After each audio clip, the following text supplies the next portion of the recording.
I went a little bit, well, I went with what she said with the box, but I did a little bit different, and I didn't do the insights on the outside because you can't always see insights of what they're going on or what people are thinking. So I did it on the lid of the box.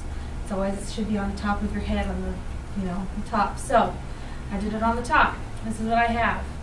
I have that the I will is more important than the IQ. I think that's really important because quite often teachers will disregard someone's test scores or use their test scores as what they think the child can do, and we kind of need to disregard that and say that maybe the child isn't the best test taker, but if they've got the will, then they can be just as smart as the good test taker. Be proactive. I think as teachers, we always need to be constantly one step ahead of the game. Be proactive, see what's going on. Persistence is the key to learning. Just keep going, just keep plugging along. Short-term sacrifice, long-term gain. In fact, I was thinking about this quote when I was doing this box, mostly because I had a million other things going on this week and with work and everything, so I thought, well, this is just the short-term sacrifice for the long-term gain of it. You have the responsibility to reach your potential.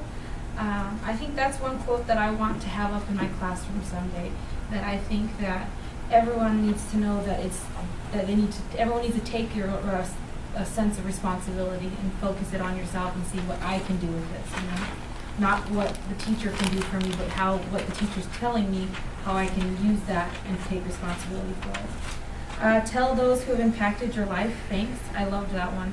I thought that was really interesting because before that I've always wrote thank you notes and people always made fun of me, but I think they're important. And then young students are more capable than we give them credit for, so to challenge them. I really like that one, especially it was kind of reinforced in that video that we watched today, that just keep challenging them, they can do it. So those are my insights on the top of my head, always. I did this box with the divider because I figured strategies can always be moved around from subject to subject. So if I take it from math one day, I can put it in science the next day. So that's why I did the divider on the inside. My first strategy that I really liked was the write before you speak. Because with subbing, you tend to have the one kid that always answers the question. So I just brought a simple pen for that one, have the kids write down before they speak. The next one that I did was wait time. That was brought up in our class on yesterday, Monday as well.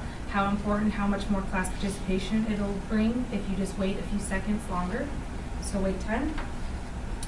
The minute managers, I did a little notepad to write down names of who's going to take hot lunch, who's going to take attendance, kind of, again, give the students a sense of responsibility. So minute managers.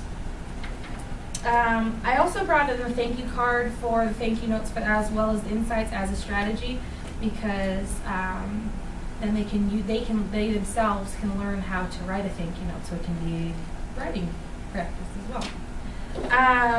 The zero noise tolerancy. All right, I just brought in a little. Maybe it'll work.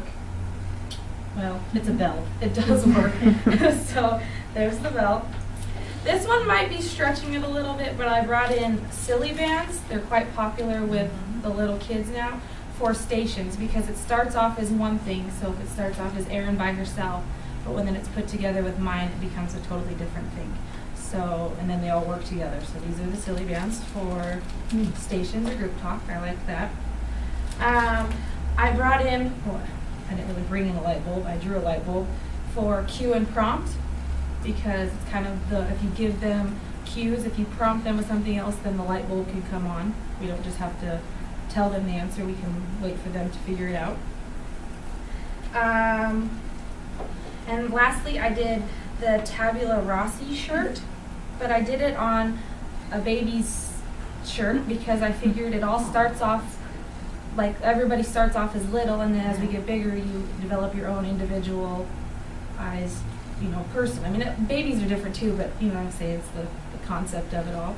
So that's my Tabula Rasa. And then finally, I know this is 8, but finally I brought in Silly Putty, because every strategy can be molded and twisted into different ways to work for different objects. So, Silly Putty. Plus, I haven't played with silly putty since I was a little kid. And let me tell you what, I had so much fun with it last night. So that is my box. Thank you.